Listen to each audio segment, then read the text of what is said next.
ఎన్నోసార్లు చెప్పా. నా ఫ్రెండు వరంగల్ గిరిమాజిపేట స్కూల్లో నా స్నేహితుడు వాడు తన ఇంటికి పిలిచాడు. నా ఫ్రెండ్ ఇంటికి వెళ్ళా.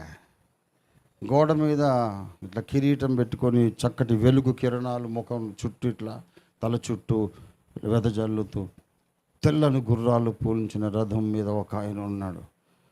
చాలా అందంగా ఉంది బొమ్మ. ఎవర్రా ఇది అని అడిగా. మా దేవుడు అన్నాడు. అంటే అవును, మీ దేవుడు అంటే పేరేంటంటే సూర్యుడు, సూర్య భగవానుడు అన్నాడు. సూర్యుడా అని పక నవ్వాను నేను. సూర్యుడు ఆకాశంలో ఉంటాడు కదా, ఆకాశంలో ఎగరటానికి విమానాలు కావాలి కానీ గుర్రాలు ఎందుకు? గుర్రాలు గాల్లో ఎగరడానికి నడవటానికి రోడ్డు ఉందా పైన? గిట్టలు ఎక్కడ పెడితే ఆ గుర్రాలు? మీ దేవుడు గాల్లో గుర్రం మీద ఎందుకురా, రాకెట్లో పోవాలి కానీ అన్న. నవ్వాను బాగా, పొట్ట పట్టుకొని పగలబడి నవ్వా. చిన్న పోయాడు పాపం, చాలా మంచోడు, నాకు చాలా క్లోజ్ ఫ్రెండ్. క్లాస్లో వాడా నేను ఫస్ట్ సెకండ్ మేము మా ఇద్దరి మధ్యలో పోటీ ఉండేది. అతడు చిన్నబోయాడు.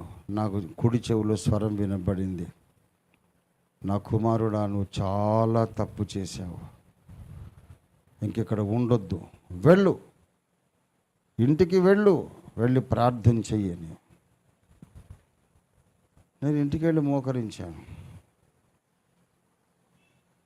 పరిశుద్ధాత్మ పొందిన తర్వాత జరిగిన విషయం ఇది.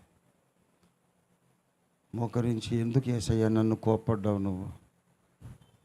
ఆ అబ్బాయి ఎంత చిన్నబుచ్చుకున్నాడు చూసావా, ఎంత బాధపడ్డాడు, ఇన్సల్ట్ చేసావు అతన్ని, నువ్వు తప్పు కదా అని అంటే అతడు బాధపడతాడు అనుకోలేదు యేసయ్యా. నేను సహజంగా నాకు వచ్చిన డౌట్ అడిగేశాను, నవ్వొచ్చేసింది, నవ్వాను. మరి నేను అడిగినది తప్పు కాదు కదా. గుర్రాలు పైన గాల్లో ఎగరడానికి ఎలా నడుస్తాయి గుర్రాలు? రోడ్లు ఉండాలిగా, గట్టిగా నేల కింద కాళ్ళ కింద నేల ఉండాలి కదా. కాళ్ళ కింద నేల లేకుండా గుర్రం గాల్లో ఎక్కడ పరిగెడుతుందని అడిగాను. నా ప్రశ్న తప్పు కాదు కదా అని అడిగా దేవుడు. నీకు ఇంకా వయస్సు రాలేదు, వయసు వచ్చినప్పుడు చెప్తానన్నాడు. అది 10 ఏళ్ళప్పుడు. తర్వాత 18 ఏళ్ళ వయసు ఉన్నప్పుడు మళ్ళీ ఆయనే ఆ టాపిక్ మళ్ళీ ఆయన ఎత్తాడు. నీ స్నేహితుని ఇంట్లో వాళ్ళ దేవుడు రథం మీద వెళ్ళడం గురించి నిన్న గద్దించాను కదా, టైం వచ్చినప్పుడు చెప్తానన్నాను కదా, ఇప్పుడు చెప్తాను రా, మోకరించాను. గదిలోకి వెళ్ళి తలుపు వేసుకొని ప్రార్థన చేశాను. వెంటనే యేసయ్య స్వరం విన్నాను. నువ్వు బైబిల్ చదివావు కదా. అప్పటికే కొన్నిసార్లు చదివేసా బైబిల్, 10-15 సార్లు అయిపోయింది. బైబిల్ చదివావు కదా,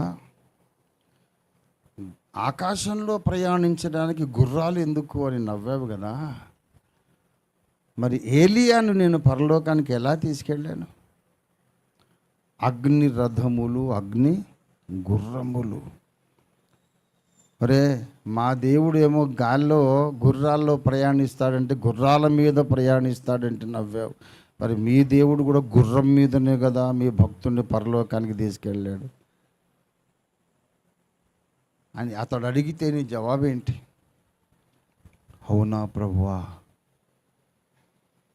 నిజమే, గాల్లో ప్రయాణించే గుర్రాలు బైబిల్లో కూడా ఉన్నాయి. కాబట్టి వాళ్ళని చూసి నేను నవ్వడము న్యాయం కాదు.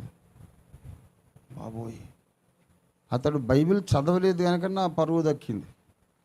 బైబిల్ చదివితే ఎర్రముఖమే కదా,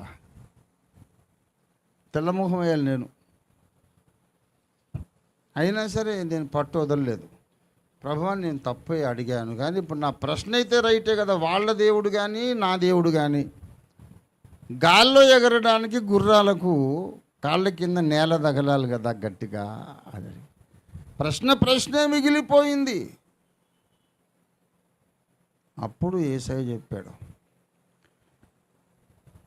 ఆ గుర్రాలు ఎలాగంటే నువ్వు ఫుట్బాల్ ఆడతావు చూడు, అలాగా గ్రహాలను బంతిలాగా తన్ని, ఇక్కడ తన్ని రివ్వమనెగిరి దారిలో ఎదురొచ్చి ఇంకో గ్రహాన్ని తన్ని ఇంకో గ్రహం మీద అలాగా 5, 6, 10 అంగలు అలాగా 10 అడుగుల్లో గ్రహాలను తంతు వెళ్ళిపోయి పరలోకంలో వాళ్తాయి అన్నమాట.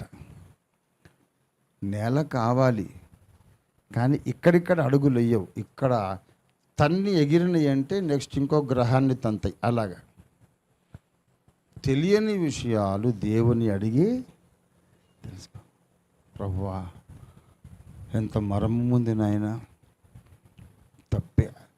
నాకు దేవుడు అప్పుడు నేర్పించిన సంగతి, ఇతర మత గ్రంథాలలోని సంగతులు నీకు నవ్వొచ్చినట్టు కనబడితే వాటిని గేలి చేసి వాళ్ళు మొత్తం తిక్కలోళ్ళని తెలివి లేని వాళ్ళని అనుకోవద్దు, అనొద్దు, తప్పు అని 45 ఏళ్ళుగా చెప్తున్నా.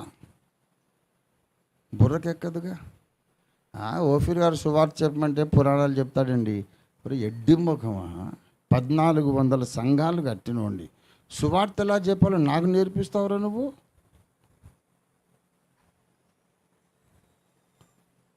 ఐదు సార్లు 5గురిని కన్న తల్లి, 6వసారి పురిటి నొప్పులు వచ్చినాయట. 5గురిని కనేసింది, 6వసారి కాన్పు పురిటి నొప్పులు వచ్చినాయి. కొత్త పెళ్లి కూతురు వచ్చి ధైర్యం చెప్తుందంట. పర్లేదు ఆంటీ, అట్లాగే ఉంటుంది, ఏం పర్లేదు, నీకేం తెలిసే ఎర్రి మొఖం, నీకు ఇంకా లైఫ్ ఏం మొదలు కాలేదు. నేను 5 సార్లు కన్నాను, 6వసారి కంటున్నాను. నొప్పులు ఎలాగొస్తాయి, ఎలా కంటాం, తర్వాత ఎలా, నాకంతా తెలుసు, నీకేం తెలుసు? 5 సార్లు కన్న తల్లికి 6వసారి పురిటి నొప్పులు వస్తుంటే కొత్త పెళ్ళి కూతురు ధైర్యం చెప్పినట్టు 1400 మంది 1400 సంఘాలను కట్టి 1000 మంది కంటే ఎక్కువ పాస్టర్లను తయారు చేసిన నాకు ఈ కుర్ర కుంకలు నేర్పిస్తారు. అలా చెప్పొద్దు, ఇలా చెప్పొద్దు. ఏంట్రా నువ్వు చెప్పేది? అలా చెప్పి నువ్వు పీకింది ఏంటంటా నేను అసలు. ఎంతమందిని మార్చావు? భారతదేశ సువార్త సేవకులందరూ సువార్త ఎలా చెప్పాలో ఆ ఒరవడి, పౌలు ఒరవడిలో భారతదేశానికి ఎలా సువార్త చెప్పాలో రంజిత్ ఓఫీర్ దగ్గర నేర్చుకోండి. నా ఎదురు చెప్పొద్దు, ఇలా చెప్పొద్దు, అలా చెప్పొద్దని.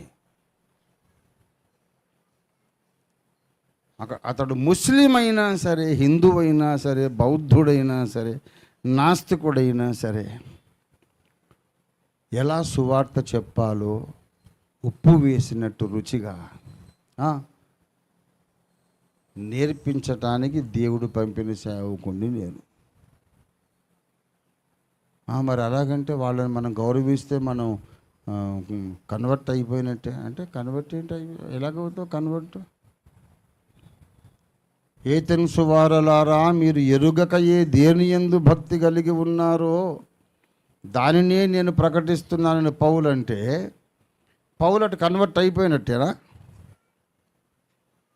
ఇలా చెప్పాలి. నన్ను పోలి నడుచుకోమన్నాడు పౌలు. జీవిత విధానములో, సువార్త విధానములో కూడా నన్ను అనుకరించండి అని చెప్పినవాడు ఆనాడు పౌలు, ఈనాడు రంజిత్ ఓఫీర్. మీకు చాయిస్ లేదు. There is no choice.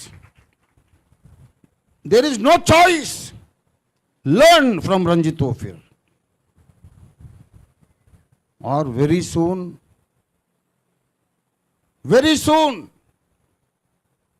when the great tribulation starts, all your ministry will go to dogs. Consciously I am saying, all your ministry will go to dogs. All your big cathedrals and churches, they will go to dogs. Learn from Ranjit Ophir. మహాశ్రమల కాలంలో కూడా నువ్వు లెక్కింప శక్యంగానే ఆత్మలు సంపాదించగలుగుతావు. బోధించవలసిన విధముగానే మనం సువార్తను చాటించాలి. అలా చాటించే జ్ఞానం సేవకులందరికీ రావాలని మనం ప్రార్థన చేద్దాం. అందరికీ కనువిప్పు కలిగేటట్టుగా, అందరిని ఒప్పించేటట్టుగా, ఎవరిని బాధ పెట్టకుండా సువార్త చెప్పే అవకాశం దేవుడు నాకు కూడా ఇవ్వాలని నా కొరకు కూడా మీరందరూ ప్రార్థన చేయమని అడుగుతున్నాను.